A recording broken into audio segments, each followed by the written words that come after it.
కాదు madam, after 6 తినాలా వద్దా? చాలా మంది ఈ మధ్య ఆఫ్టర్ 6 తినొద్దు అని ప్రమోట్ చేస్తున్నారు. లైక్ సినిమా హీరోస్ కూడా చెప్తున్నారు ఆఫ్టర్ 6 తినొద్దు. Very very good question sir. Okay. నేను చాలా మందిని చూసాను 6 కాపేసి మళ్ళీ 12 గంటలు పడుకుంటారు.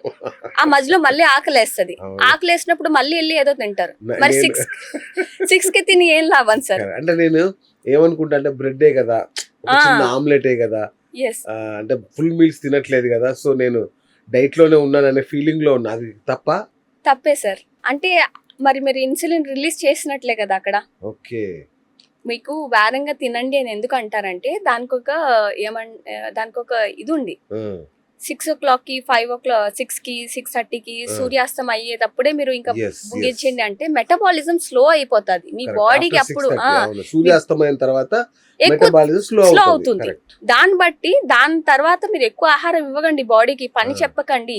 మీరు ఎక్కువ పని చెప్తే మీ నిద్ర డిస్టర్బ్ అవుతుంది అన్న science behind that is that. But if మీరు ఎలా అంటే if a person is sleeping around 12 కి పడుకోకూడదు ఖచ్చితంగా. 12 is not the time to sleep. వేరంగా పడుకోవాలి.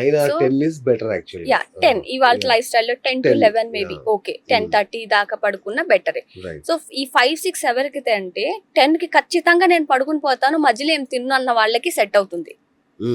5 కి 6 కి తినేసి మళ్ళీ 9 o'clock కి నాకు గంట కొడుతుంది, నేను కొంచెం వెళ్ళి తింటాను, ఫ్రిడ్జ్ ఓపెన్ చేసి తిన్నా, మళ్ళీ వేస్ట్. మీరు 5 అసలు జ్యూస్ తాగినా వేస్ట్. జ్యూసులు అస్సలు ప్రమాదం సార్.